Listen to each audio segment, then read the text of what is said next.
Assalamualaikum warahmatullahi wabarakatuh.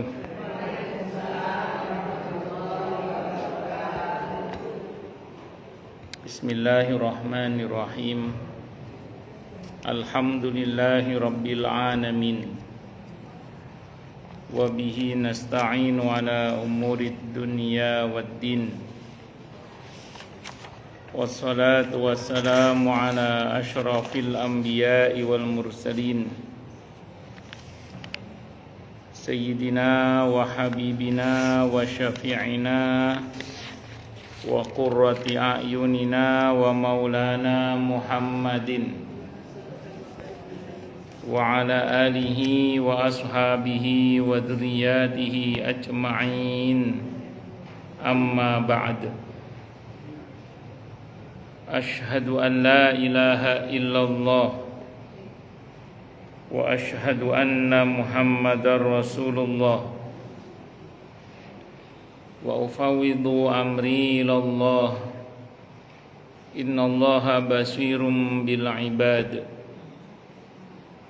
Hasbiyallahu la ilaha illa huwa alaihi tawakkaltu wa huwa rabbul arsyil azim. Qala Allah Ta'ala fi kitabihil karim hikayatan an nabiyillahi Musa alaihi salam. Rabbi syrah li sadri wa yassir li amri wahlul 'uqdatam min lisani yafqahu qawli. Para asatidzah, para ibu-ibu sekalian, hafidhoni wa hafidhakunallah bil khusus, segenap pengurus majelis ta'lim ibu-ibu khairun nisa, wabil khusus Ibu Hajjah Siti Surtinah, yang semoga beliau beserta pengurus yang lainnya dan jamaahnya seluruhnya saja semoga selalu dalam naungan rahmat, barokah, perlindungan serta bimbingan Allah Subhanahu wa taala. Amin Allahumma amin insyaallah.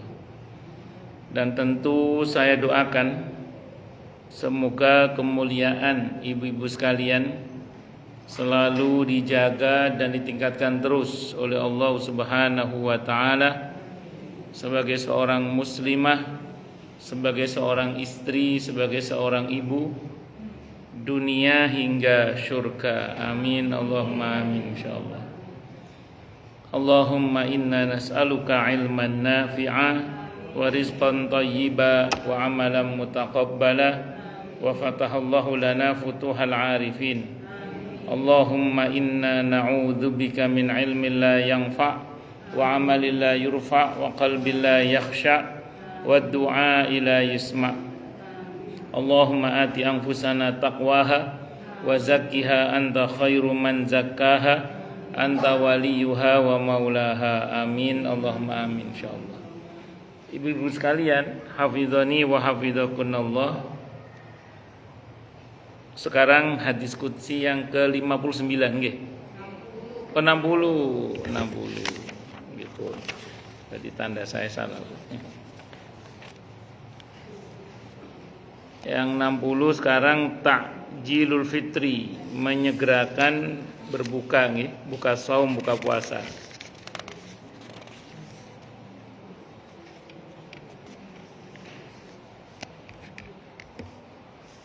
Bismillahirrahmanirrahim. Ta'jilul fitri, mendahulukan atau menyegerakan berbuka.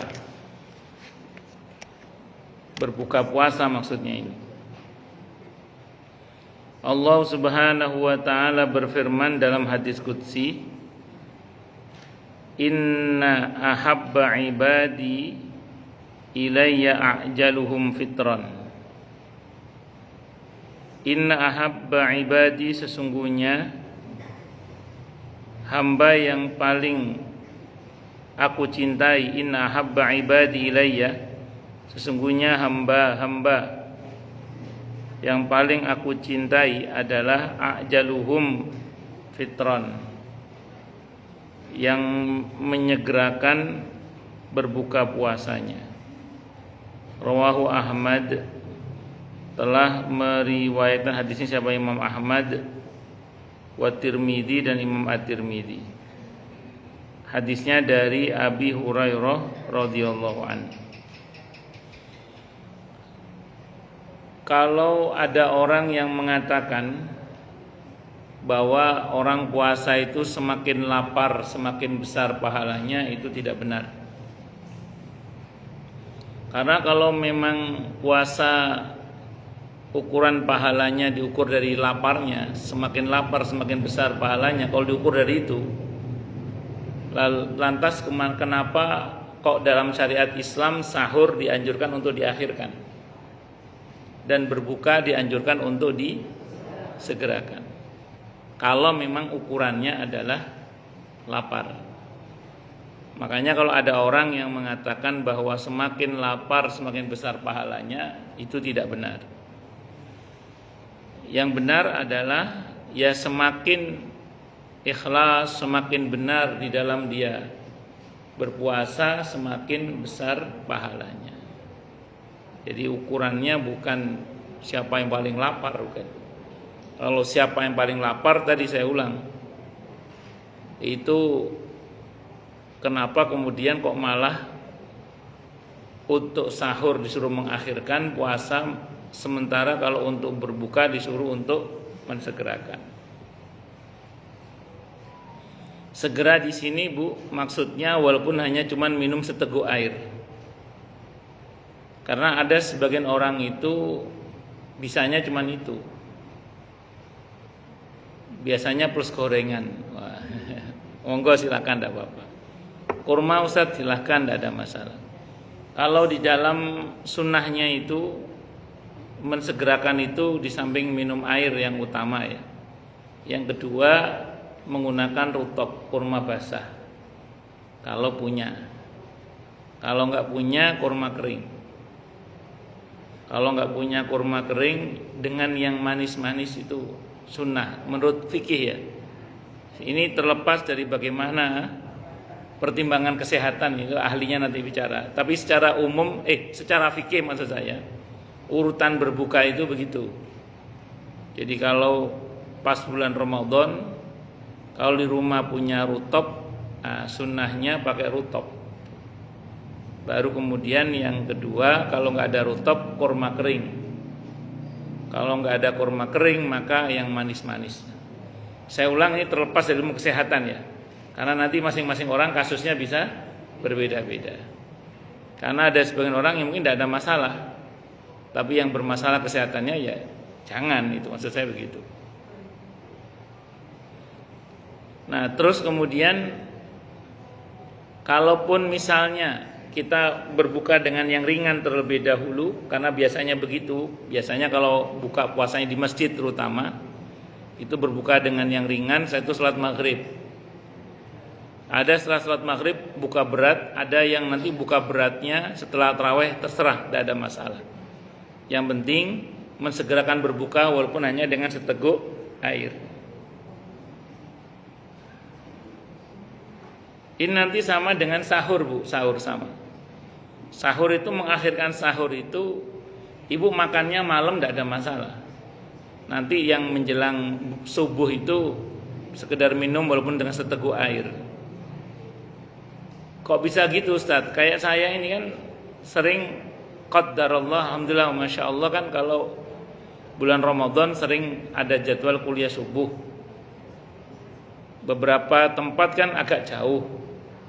Nah kalau saya sahurnya mepet subuh, nggak terkejar nanti.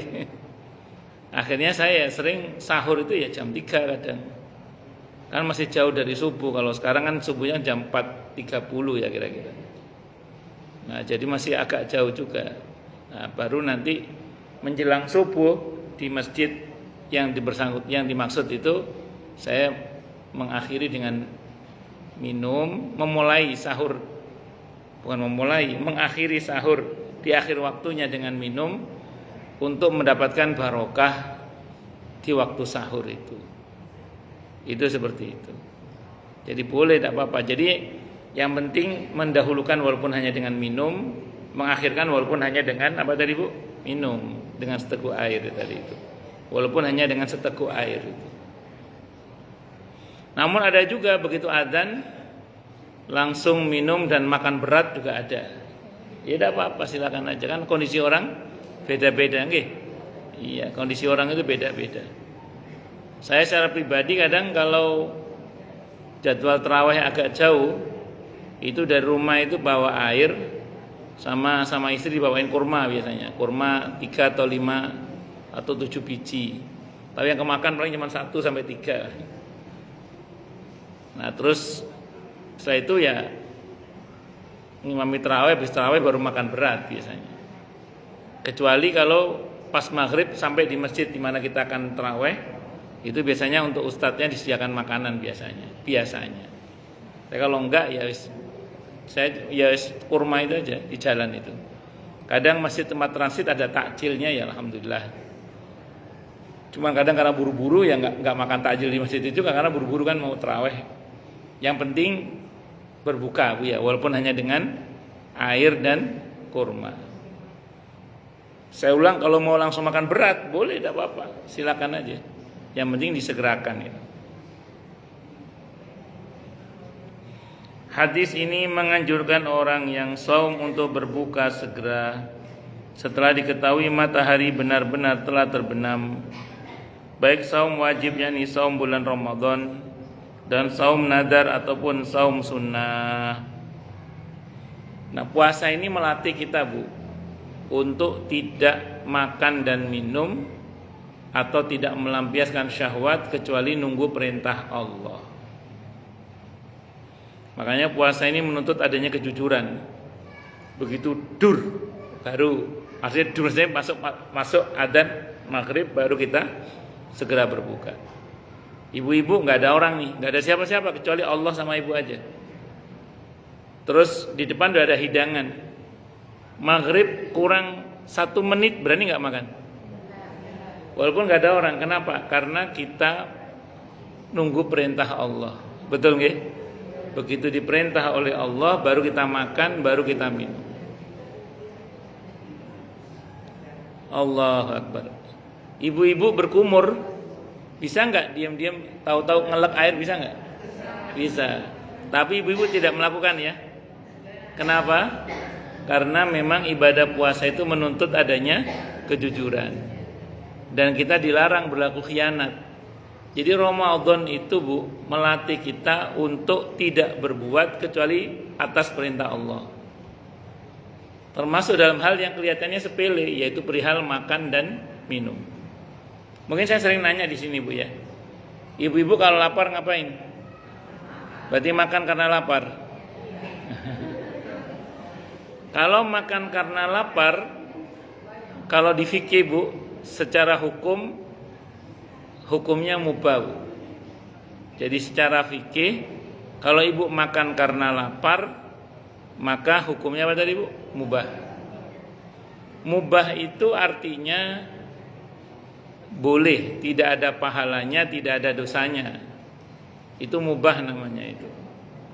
Itu kalau ibu berbuka, ibu makan karena lapar, mohon maaf. Tapi beda Bu, kalau ibu makan karena perintah Allah itu beda. Begitu ibu lapar, ibu ingat perintah Allah. Apa perintah Allah? Makan. Kan ada ayatnya Bu ya, kulu washrabu wala tusrifu. Makan, minum, jangan berlebihan. Makanlah yang halal dan thayyib. Artinya apa? Kita makan karena perintah Allah. Kalau ibu dan saya termasuk juga, kalau makan karena perintah Allah, maka sejak awal makan sudah dapat pahala itu. Kenapa? Karena makan atas dasar perintah Allah. Apalagi terus cara makannya ngikut cara makannya Rasulullah Muhammad sallallahu alaihi wasallam. Cara makannya Rasulullah bagaimana Ustaz? Paket dasarnya Bu ya, bismillah tangan kanan hamdalah. Bismillah tangan kanan hamdalah. Itu paket dasarnya makannya Rasulullah Muhammad sallallahu alaihi wasallam. Kalau ibu makannya ikut cara makannya Rasulullah Muhammad sallallahu alaihi wasallam, maka ibu mendapatkan tidak hanya pahala tapi cinta Allah dan ampunan Allah. Makan saja itu loh, ibu dapat pahala, dapat cinta Allah, dapat ampunan Allah. Kok bisa Ustaz? Ali Imran ayat 31. Qul in kuntum tuhibbunallaha fattabi'uni yuhibbukumullahu wa yaghfir lakum dzunubakum. Katakanlah wahai Nabi, kalau kalian mengaku cinta kepada Allah, maka ikutilah aku. Maka Allah akan mencintai kalian dan mengampuni dosa-dosa kalian. Artinya apa ini, Bu? Artinya kalau kita, saya ulang Bu, artinya kalau kita makannya tadi ngikut cara makannya Rasulullah Muhammad SAW, itu kita, saya ulang, nggak cuma dapat pahala, dapat ampunan Allah tadi kan, dapat cinta Allah juga. Itu baru makan saja, Bu.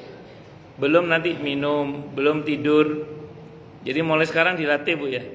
Dilatih kalau mau tidur bukan karena ngantuk, tapi karena perintah Allah. Begitu ngantuk ingat perintah Allah. Apa perintah Allah kalau ngantuk? Tidur. Tapi kalau waktunya subuh bangun kok masih ngantuk, itu bukan ngantuk, ngantuan namanya. Dilawan, dimujahadai. Ngaten nggih? Nah, pokoknya apa saja Bu nanti, termasuk apa saja lah. Mohon maaf termasuk melayani suami. Kalau saya ya khidmah kepada istri dan macam-macam, itu semua atas dasar karena perintah Allah Subhanahu wa ta'ala. Itu namanya jalur menjadi wali Allah melalui jalur makan itu. Sederhana kelihatannya, tapi itu dilatih betul kita. Yang kedua, kita dilatih untuk apa tadi Bu? Berlaku jujur ya Bu ya. Berlaku jujur. Tadi saya contohkan ya. Gak ada siapa-siapa Bu kecuali Allah dan kita saja. Cuma kita makanan terhidang di bulan Ramadan nih, kita puasa. Maghrib kurang 1 menit, berani gak? Enggak. Kalau kita sahur, begitu dengar adzan subuh, berhenti apa terus? Berhenti. Ustadz, tapi kan ada hadis yang mengatakan bahwa pernah sahabat Sayyidina Umar radhiyallahu anhu pas mau minum ada adzan terus boleh nggak Rasulullah, kata Nabi silakan, dan barang siapa yang bersahur dan kemudian dia dapati adzan, hendaklah dia segera menyelesaikan yang ada di tangannya. Yang di tangan Bu, bukan yang di meja ya, bukan yang di piring juga, yang di tangannya. Tapi itu kalau kita baca dalam syarah-syarah hadis, penjelasan para ulama, itu maksudnya adzannya Abdullah ibn Umi Maktum. Itu bukan adzannya sahabat. Itu adzannya Bilal, maaf. Kalau adzannya Bilal itu belum masuk waktu subuh memang. Tapi kalau memang mau kita paksakan, misalnya mau kita paksakan maksud dari hadis itu adalah adzan subuh, ini rumusnya Bu. Ini sependek yang saya ketahui ya. Ini rumus ini. Sependek yang saya pernah belajar dulu ketika saya masih kuliah, pernah belajar namanya ilmu falak. Nah, ilmu falak itu ilmu astronomi Islam Bu ya. Itu ada namanya waktu ihtiyat, waktu hati-hati. Jadi kayak misalnya sekarang Bu ya, subuh itu jam 4.29 nggih. Jam 4.29. Aslinya Bu, waktu subuh itu jam 4.31 aslinya. Jadi ada waktu ihtiyat. Jadi khusus untuk waktu subuh itu ditetapkan 2 menit sebelum waktunya Bu. Khusus subuh aja. Kalau selain subuh, zuhur, asar, maghrib, isya, selain subuh pokoknya, itu ditetapkan waktu sudah masuk 2 menit. Contoh gini, Maghrib itu jam 17.52. Aslinya maghrib itu 17.50 Bu aslinya. Makanya Ibu dur maghrib langsung buka enggak apa-apa. Kenapa? Karena dia sudah masuk 2 menit. Nah, tapi kalau subuh enggak boleh Bu. Kalau subuh dur itu waktu subuh masih kurang 2 menit. Jadi kalau sekarang jam 4.29, aslinya waktu subuh itu jam 4.31 Bu, aslinya. Makanya ibu-ibu kalau buru-buru mau sholat subuh, jangan pas dur itu belum waktunya itu. Itu kesepakatan ahli falak, sependek yang saya pernah belajar ya. Itu namanya waktu ihtiyat. Memang ulama beda pendapat, ada yang 2 menit, ada yang 3 menit, tapi yang pasti belum masuk waktunya itu aja deh. Tapi kalau untuk yang selain subuh, itu sudah masuk waktunya itu.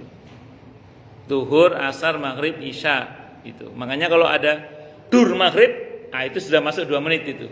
Waktu maghrib aslinya jam 17.50 aslinya itu. Bisa dimengerti ya?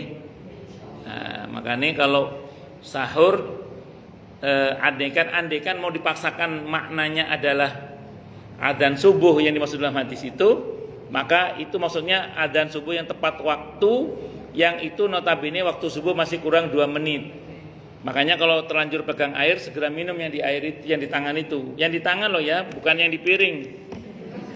Kalau yang di piring itu rawon, tongseng, tengkleng, aduh nggak cukup 5 menit itu Bu, ya kan? Apalagi kalau orang Arab mungkin cuman kurma klek gitu aja mungkin sudah selesai. Lah kalau kita Bu, pecel, tengkleng, tongseng, apa rawon, apalagi Bu, nasi uduk, jengkol, wes macam-macam. Enggak selesai itu.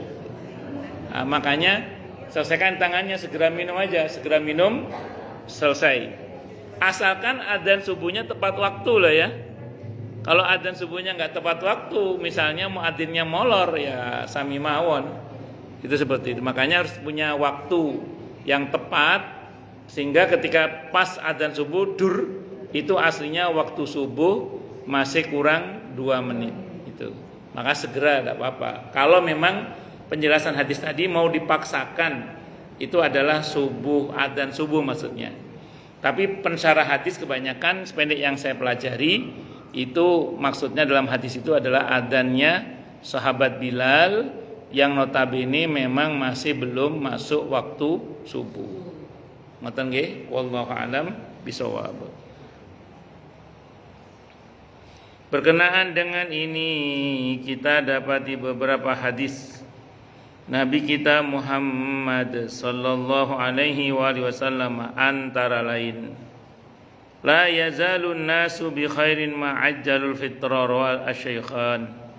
Syaikhan Bukhari Muslim maksudnya. Hadis ini diriwayatkan oleh Imam Bukhari dan Imam Muslim yang bersumber dari Sahal ibn Sa'ad radhiyallahu an. Selama orang berbuka puasa dengan segera, senantiasa berada dalam kebajikan, atau selalulah manusia itu dalam kebaikan selagi mereka mensegerakan untuk berbuka. Itu terjemahan lebih pasnya Bu ya. Itu seperti itu. Makanya orang itu dianggap dalam kebaikan kalau dia mensegerakan berbuka dan mengakhirkan apa Bu? Sahur tentunya. La tazalu ummati bi khairin ma akharu as-sahura wa ajjalu al-fitra, rawahu akhrajahu al-Imam Ahmad. Telah meriwayatkan hadis riwayat Imam Ahmad dari Abi Dzar Al-Ghifari radhiyallahu an. Selama umatku, la tazalu ummati, selalulah umatku bi khairin dalam kebaikan, ma akharu selagi mereka mengakhirkan as-sahura sahur, wa ajjalu al-fitra dan mensegerakan berbuka. Hadisnya riwayat siapa Bu? Ahmad dari Abi Dzar Al-Ghifari radhiyallahu an. Jadi kita ini dinilai oleh Nabi selalu dalam kebaikan. Maksudnya apa Bu? Dapat pahala maksudnya. Kalau kita mengakhirkan sahur dan mengakhirkan sahur dan mensegerakan berbuka. Bi khairin maksudnya dalam kebaikan itu kita berpahala maksudnya, dapat pahala. Ustadz, kenapa Nabi menekankan ini? Karena ada sekelompok orang Bu, rupanya tentu Allah lebih tahu ya. Tentu Allah Maha tahu nanti di akhir zaman atau di belakang hari akan ada sekelompok orang yang buka puasanya itu nunggu munculnya bintang. Jadi dur maghrib itu mereka enggak buka Bu. Mereka buka puasanya nunggu munculnya bintang. Kebayang nggak Bu kalau mendung Bu? Terus bintangnya gak metu-metu piye terus sih. Mereka memahami ayat wa atimmus syiyama ilal lail. sempurnakanlah puasa itu sampai malam. Itu mereka kelompok ini, Bu. Itu mengartikan sampai malam itu maksudnya sampai munculnya bintang gemintang Isya. Jadi mereka baru buka puasa Isya. Nah, ini berbeda dengan ahlu sunnah. Ahlu sunnah menetapkan maghrib karena watimus syiyama ilal lail. Allah nggak pakai kata hatta, Bu. Kalau pakai hatta lail mungkin bablas maghrib, Bu. Tapi kalau ini kan ilal lail itu persis di permulaan malam, yaitu maghrib maksudnya, pas matahari tenggelam. Contoh ini, Bu, dalam bahasa Arab itu ada contoh ini, Bu. Akal tusamaka ila roksihi. Aku makan ikan sampai kepalanya. Pakai ila, Bu. Berarti kepalanya masih ada itu, Bu. Kalau ada orang ngomong dalam bahasa Arab, akal tusamaka ila roksihi. Aku makan ikan sampai kepalanya, berarti kepalanya masih ada itu, Bu, ikannya, Bu. Tapi kalau begini yang lain, Bu. Akal tusamaka hatta roksiha atau hatta roksihi. Aku makan ikan hingga kepalanya. Berarti kepalanya habis itu, Bu. Meong enggak apa kucing enggak kebagian itu. Nah, dan Al-Quran menggunakan kata ilal lail, sempurnakanlah puasamu sampai malam, bukan hingga malam. Kalau hingga, Bu, maghrib bablas tuh. Tapi karena pakai ila, pas di permulaan malam ketika matahari tenggelam. Itu namanya ilal lail. Ini saya sampaikan biar nanti kalau Ibu ada orang yang ngomong, dan kalau ketemu kelompok yang buka puasanya maghrib, isya, Ibu biar nggak kaget, ya. Terus ada lagi yang menyimpang, Bu, kecepatan, Bu. Kalau kita kan disuruh cepat sesuai dengan waktunya, ini nggak kecepatan. Nggak jauh-jauh, ada di Duren Jaya itu. Kalau yang tadi itu di beberapa tempat yang menjadi basisnya Syiah biasanya yang tadi itu. Kalau ini di Duren Jaya, Bu, ada di Duren Jaya. Tahun 2006 saya dapat laporan di Duren Jaya itu ada sekelompok orang buka puasanya jam 5 sore, Bu. Coba itu. Jam 5 sore. Ditegur, Bu, sama jamaah masjid. Pak, kenapa bukanya jam 5 sore kok enggak maghrib? Apa jawabannya, Bu? Mas, maghrib waktunya sholat, buka itu jam 5 katanya. Yo, para itu. Ini kisah nyata di Duren Jaya itu. Di Kampung Cerewet itu, Bu. Karena ada Kampung Cerewet di Duren Jaya, Bekasi Timur itu. Gak tahu kenapa kok namanya Kampung Cerewet itu, apa orangnya. Allahu Akbar. Paham ya? Nah, jangan ikuti yang itu juga, Bu. Jadi ada yang buka puasanya malam itu nggak benar, ada yang buka puasanya apa, Bu? Kecepatan. Yang lebih parah lagi di Malang, Jawa Timur, daerah Pujon, Malang, Jawa Timur. Kalau belum berubah ya, tahun 2004 saya dapat laporan. Saat itu saya mengikuti Bahsul Masail PWNU Jawa Timur di Pondok Pesantren Sidogiri. Itu ada laporan di daerah Pujon, Malang, Jawa Timur tahun 2004 itu. Ada sekelompok orang itu kalau buka puasa itu, kalau puasa itu gini, Bu. Kalau puasa itu, kata komunitas mereka itu gini, orang puasa itu dilarang makan dan minum apapun dari terbit fajar sampai tenggelamnya matahari kecuali lontong. Betul ini, Bu, tahun 2004 itu.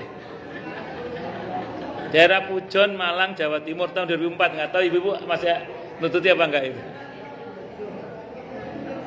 Tahun 2004 tuh. Jadi saya dapat laporan gitu dari daerah Pujon, Malang, Jawa Timur. Jadi orang puasa itu dalam komunitas mereka dilarang makan apapun dari terbit fajar sampai tenggelamnya matahari kecuali lontong. Nah itu kalau pengikutnya berilmu kan mestinya nanya, ngapunten Pak Guru, hadis tentang lontong itu di mana itu? Karena lontong ini bukan tradisi Arab, lontong ini tradisi Melayu ini. Gitu, paham nggih? Nah, model-model wong poso niku napa macam-macam. Nah, kita ini ngikuti yang dalam syariat Islam. Puasa itu apa, Bu?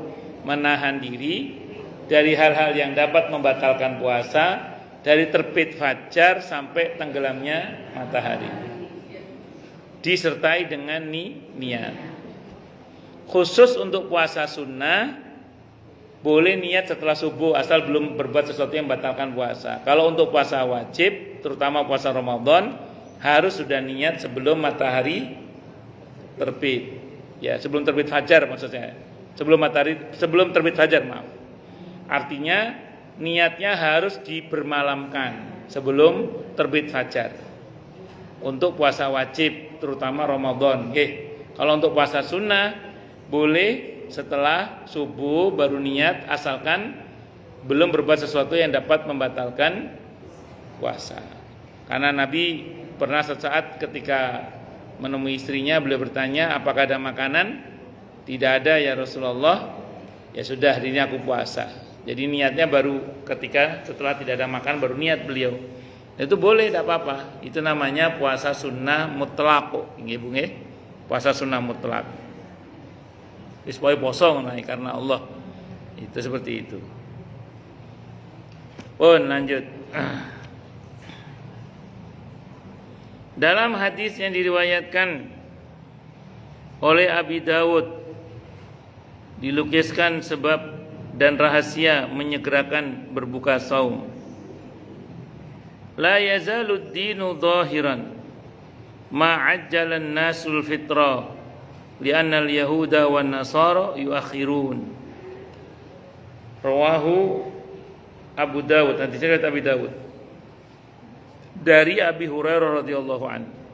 Agama akan senantiasa tampak syiarnya dengan nyata selama orang Islam berbuka puasa dengan segera, tepat pada waktunya.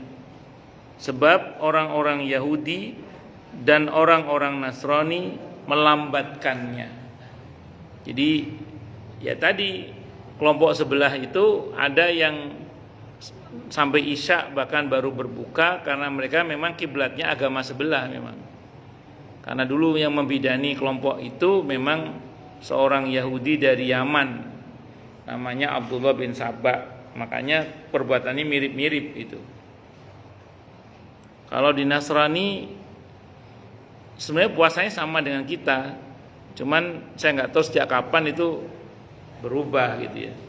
Saya nggak tahu bagaimana detailnya itu. Wallahu a'lam bishawab.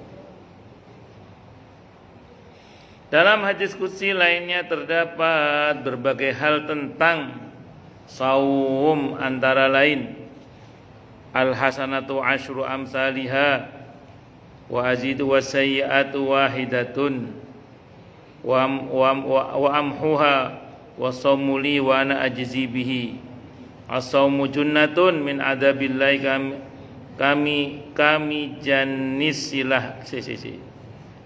kami janisilahi minas saifi. Rawahu Al-Baghawi. Ini hadis riwayat Al-Baghawi. Al-hasanatu asyru amsalihha, satu kebaikan itu pasti dibalas oleh Allah minimal 10 kebaikan yang serupa. Dalam Islam, Bu, balasan kebaikan adalah kebaikan yang serupa kali berapa, Bu? 10. Jadi jangan lelah berbuat baik, Bu ya. Jangan lelah berbuat baik, nggih. Karena balasan kebaikan adalah kebaikan yang serupa kali 10. Pasti itu. Absolut. Pasti itu. Ngoten mawon. Cuman kalau ingin dapat balasan dunia akhirat harus ikhlas. Tapi kalau di dunia pasti sudah itu. Pasti itu. Kalau di akhirat ada syaratnya, harus ikhlas, harus benar, harus yang ikuti aturan ilmunya lah kalau bahasa kita.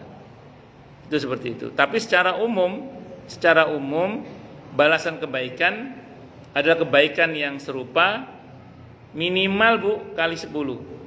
Saya ulang, itu pasti absolut. Ngoten mawon. Paham nggih?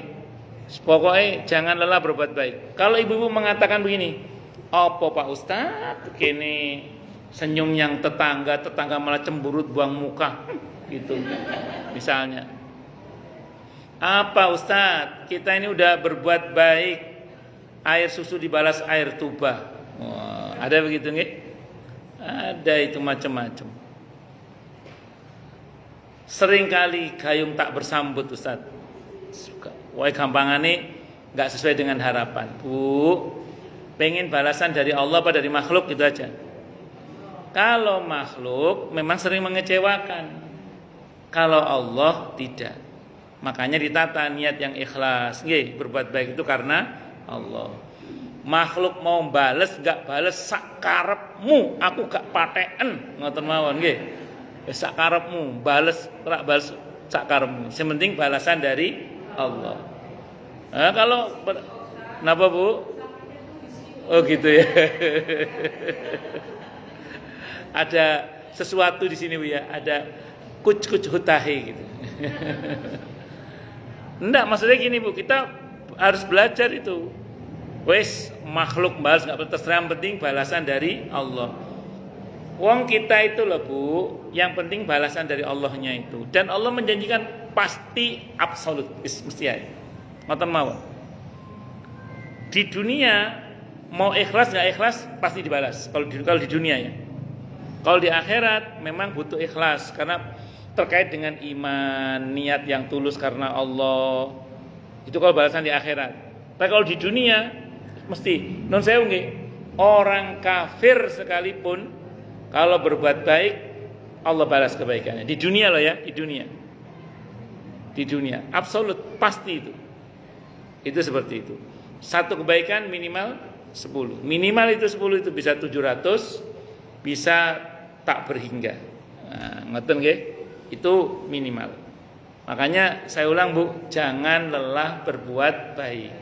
Nah, karena kita orang yang beriman, kita muslim yang ikhlas, karena kita berharap balasan itu tidak hanya di dunia tapi juga di akhirat. Nggih.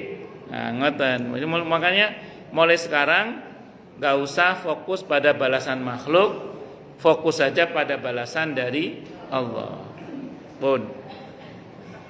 Terus kemudian wasai'atu wahidatun wa amhuha. Kalau keburukan dibalas dengan satu keburukan, tidak kali 10. Bahkan kadang Allah hapus dosa itu kadang.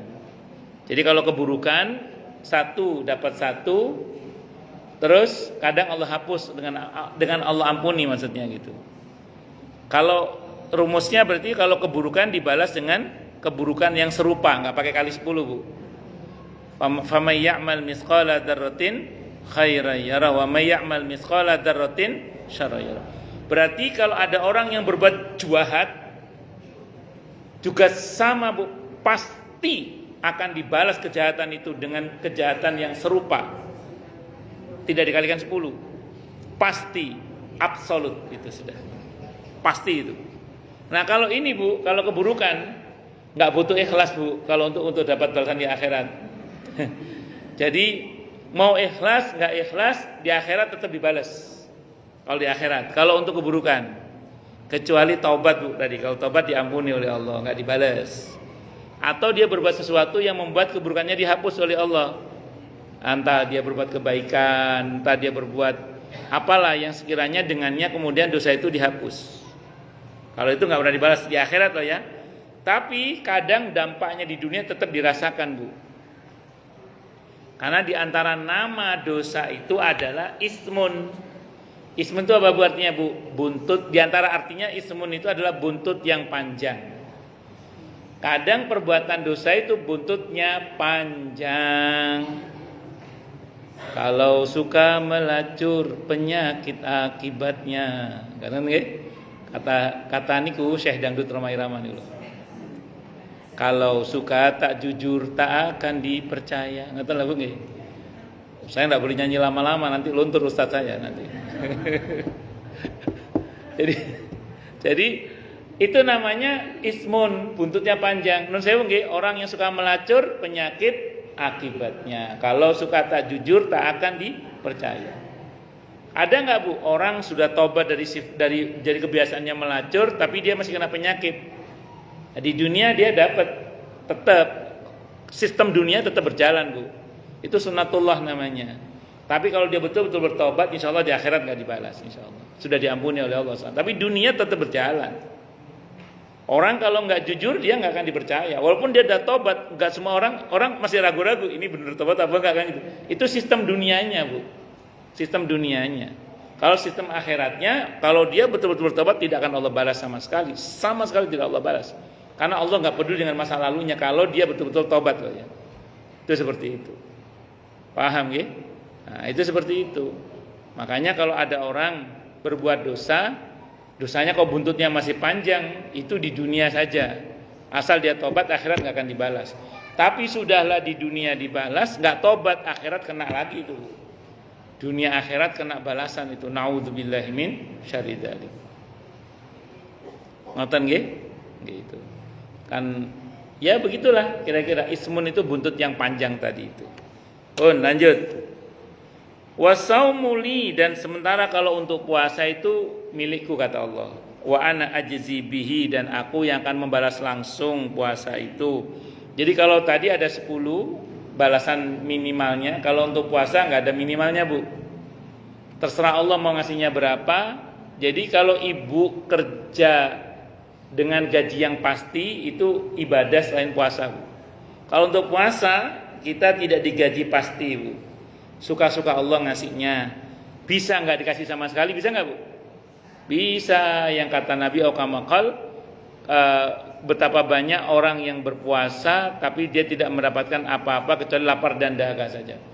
Kam min shaimin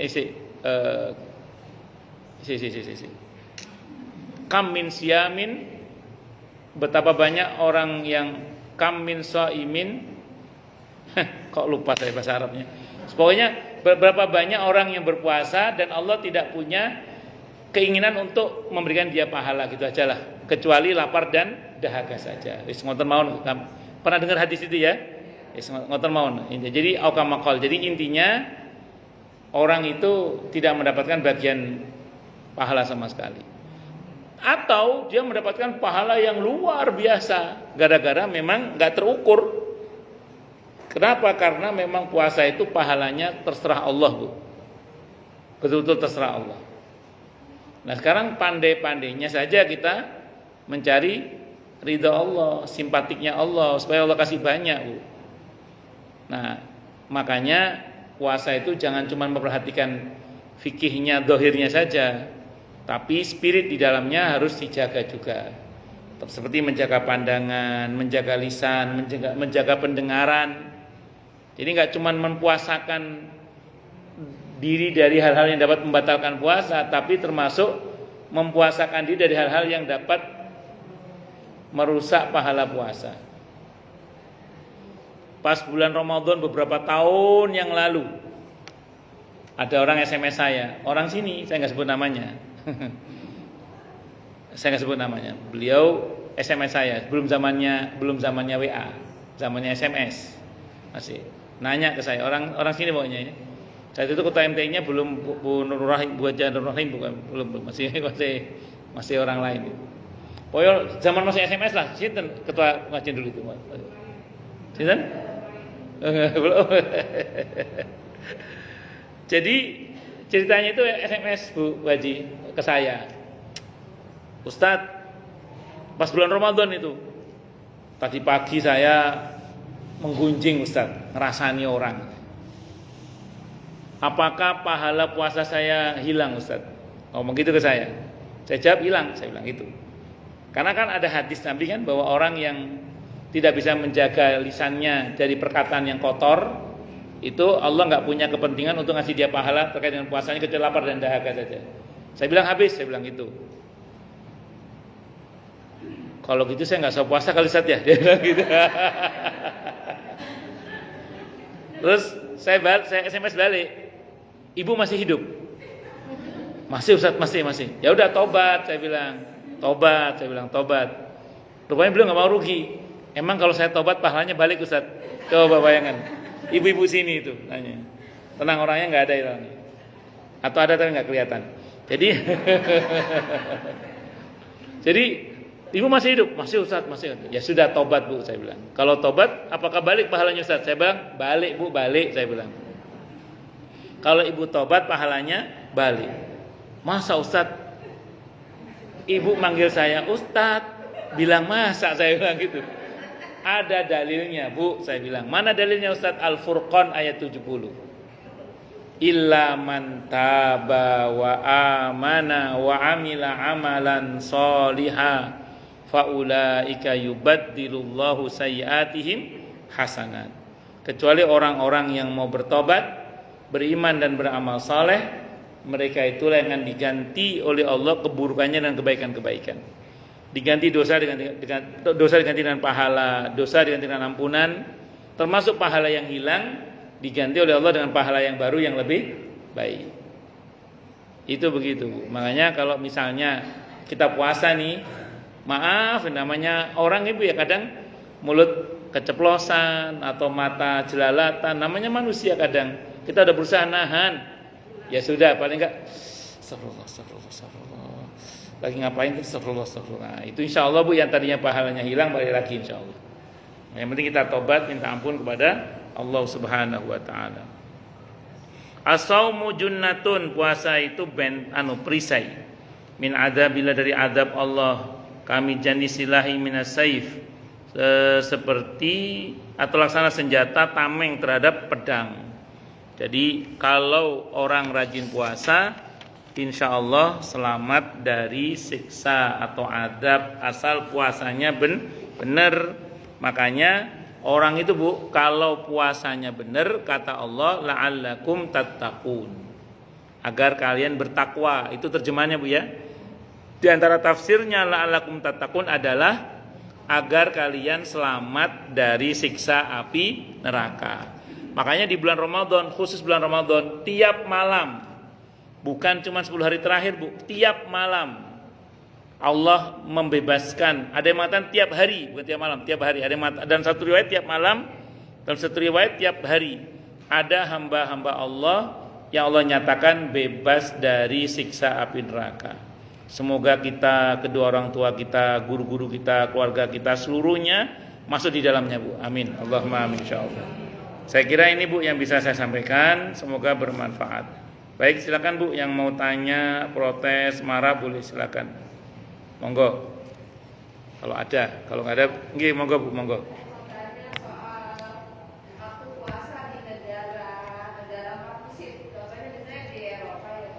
Oke.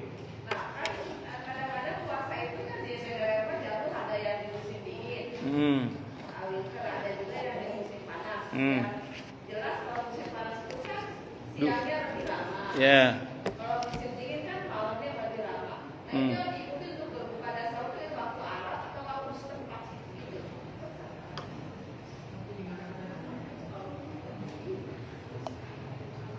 Alhamdulillah. Baik, saya jawab. Ada beberapa pendapat Bu ya. Pendapat yang pertama, ya udah puasa ngikuti aturan dalam syariat aja dari terbit fajar sampai tenggelamnya matahari. Jadi kalau pas musim dingin enak puasanya sebentar. Paling puasanya cuma 4 jam puasanya. Tapi kalau pas musim panas puasanya bisa sampai 20 jam. Bisa sampai 20 jam. Malah kalau di kutub enggak pernah ketemu siang malah. Iya, nah ini bagaimana? Pertama ada pendapat mengatakan ikuti aturan pokoknya itu aja udah. Ya kalau 20 jam 20 jam. Allah yarham Tengku Zulkarnain itu pernah cerita, saya pernah dalam perjalanan ke Amerika, itu lewat jalur Jepang kalau nggak salah itu saya puasa 20 jam itu. Tidak ada masalah kata beliau, ya kalau kuat monggo. Kalau nggak kuat bagaimana? Ya dibatalkan. Kan kata Quran begitu, kalau nggak kuat dibatalkan, diganti di hari yang lain. Agama itu sederhana, tapi tetap kita harus puasa.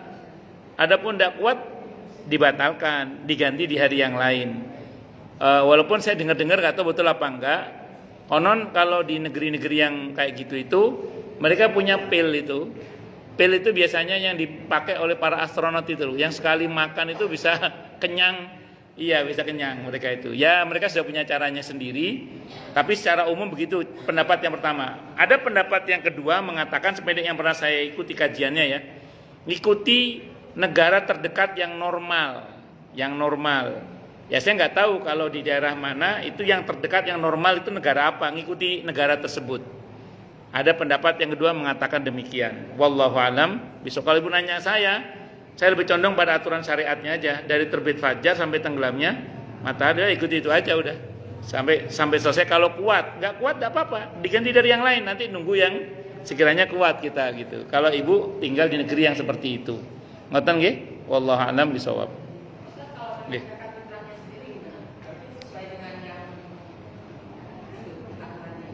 Bagus. Zakatul fitri yang berkaitan dengan apanya dulu ini? Waktunya apa, apa jenis barangnya? Oh iya. Bagus. Zakatul fitri itu ada ukuran batas minimalnya 1 sa'. 1 sa' itu sama, sana mosin sama, enggak ada beda. 3,5 liter kalau liter, kalau kilo 2 kilo 7 ons sebenarnya. Kalau 2 kilo setengah itu kurang sebenarnya Bu. 2 kilo 7 ons itu kurang lebih begitu. Lebih boleh zakat, kurang jangan. Nah cuman kan di daerah itu makannya apa kan kita harus sesuaikan. Jadi nggak boleh kita misalnya paksakan zakatul fitri pakai beras sementara orang situ makannya gandum misalnya, atau selain dari itulah. Nah, yang paling aman ya keluarkan pakai uang supaya fuqara masakinnya bebas membelanjakannya apa. Cuman kalau pakai uang itu tidak semua imam mazhab membenarkan, kecuali beberapa imam mazhab di antara Imam Hanafi. Itu pun dengan ketentuan yang lebih berat ya. Jadi misalnya 2,5 kilo, kita jangan 2 kilo, 4 kilo gitu. Uangnya setara 4 kilo. Jadi kalau misalnya kalau diuangkan 2,5 kilo itu 25.000 misalnya, ya ibu bulatkan 50.000 untuk kalau berupa uang supaya fuqara masakinnya bisa beli berupa makanan pokok sesuai dengan mereka gitu. Wallahu a'lam bishawab. Kalau gini Bu ya, kenapa kok ulama berijtihad boleh dengan menggunakan uang zakatul fitri itu? Jadi kalau di kita Bu, satu kampung itu rata-rata fuqara masakinnya makannya sama lah. Beras makannya itu rata-rata. Ya mentok kalaupun ada beda kan kesukaan makan, ada yang ongol-ongol, ada yang nukeh, ada yang mungkin makannya ini. Ya itu kan selingan aja. Yang pokok kan beras. Tapi di negara seperti negara-negara maju itu di distrik, satu kampung itu kadang fuqara masakinnya lintas suku bangsa. Yang makannya nggak sama makanan pokoknya itu. Ada yang makan gandum mungkin, ada yang beras, ada yang mungkin kurma, ada yang mungkin sagu, ada yang mungkin yang lain-lain mungkin. Maka kan untuk menyesuaikan dengan kebutuhan pokok mereka dengan kita kan kadang nggak sama.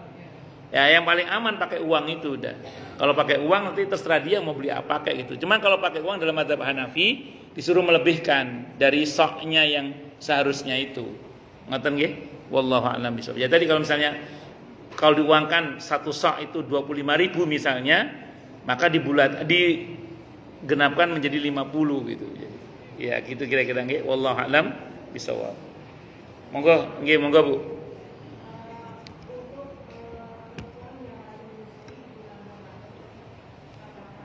Perempuan muslimah kenapa Bu? Oh menyusui kenapa? Kenapa?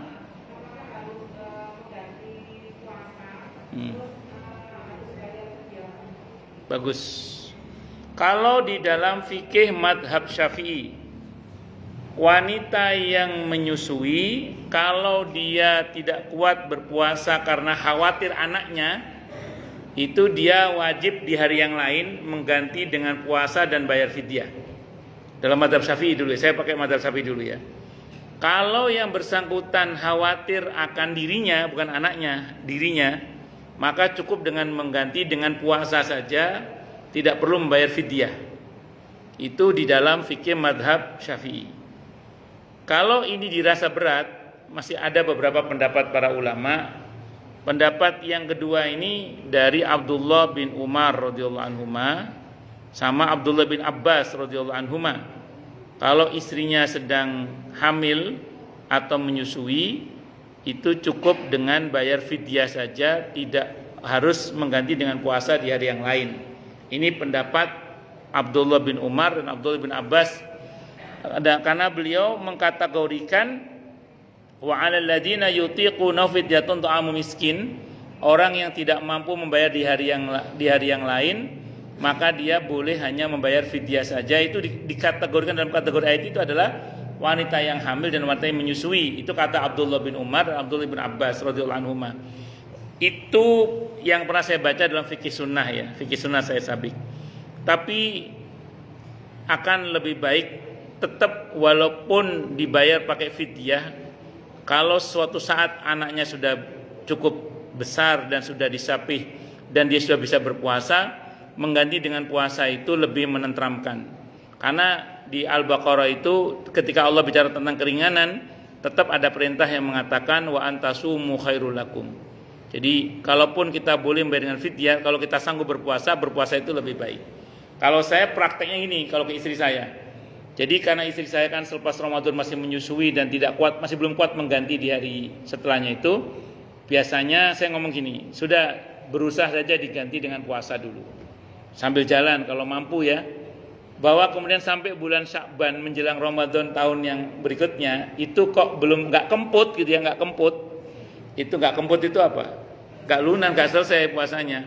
Itu saya tutup pakai fidyah sesuai dengan jumlah hari di mana istri saya tidak puasa.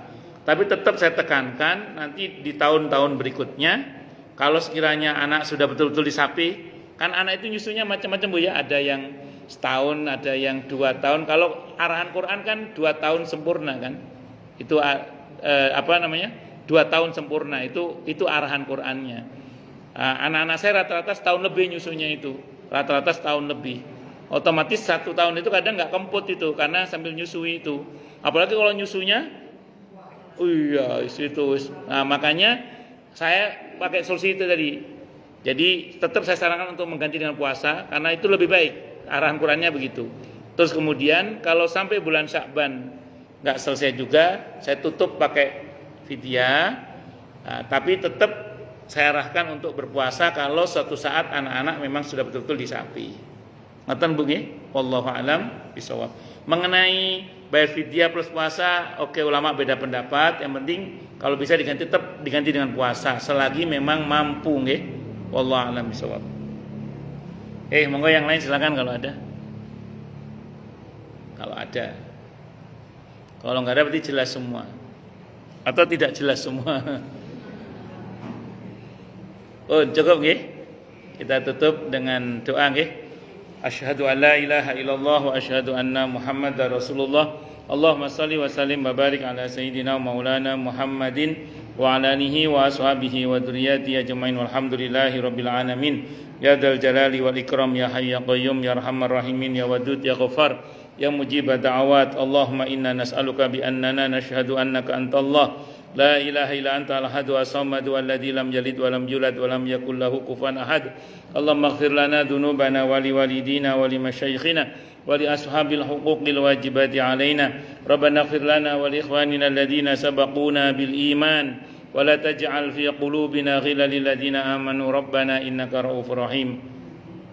Allahumma ya Allah ampunlah dosa-dosa kami, dosa-dosa kedua orang tua kami, dosa-dosa guru-guru kami, dosa-dosa keluarga kami, dosa-dosa muslimin, muslimat, mukminin, mukminat baik yang masih maupun yang sudah wafat. Allahumma ya Allah jadikanlah kami semua termasuk orang-orang yang sukses dunia akhirat, selamat dunia akhirat, bahagia dunia akhirat, dan permudahlah setiap urusan kami ya Rabb fid dini wa dunya wal akhirah. Ya Allah limpahkanlah hidayah selalu untuk kami, tingkatkanlah selalu hidayah untuk kami, dan berikanlah hidayah untuk siapapun yang melihat kami. Ya Rabbana ya Rabbana ya Rabbana ya Rabbana ya Rabbana. Rabbana atina fid dunya hasanah wa fil akhirati hasanah wa qina adzabannar. Rabbana atina min ladunka rahmatan wa hayyi' lana min amrina rasyada. Rabbana la tu'akhidna in nasina aw akhtana. Rabbana wa la tahmil 'alaina isran kama hamaltahu 'alal ladzina min qablina. Rabbana wa la tuhammilna ma la taqata lana bih. Wa'fu 'anna waghfir lana warhamna anta maulana fansurna 'alal qaumil kafirin. Rabbana la tuzigh qulubana ba'da idh hadaitana wa hab lana min ladunka rahmah innaka antal wahhab. Rabbana hab lana min azwajina wa dhurriyyatina qurrata a'yun waj'alna lil muttaqina imama. Allahumma khtim lana bi khatimati sa'adah waj'alna minal ladzina lahumul husna wa ziyadah. Sallallahu ala sayyidina Muhammadin nabiyil ummah wa kashifil ghummah wa ala alihi wa ashabihi wa baraka wa sallam. Subhana rabbika rabbil izzati amma yasifun wa salamun alal mursalin walhamdulillahi rabbil alamin. Subhanakallahumma bihamdika asyhadu an la ilaha illa anta astaghfiruka wa atubu ilaik. Sallallahu ala Muhammad wa ala alihi wa sahbihi wasallam. Saya mohon maaf. Assalamualaikum warahmatullahi wabarakatuh.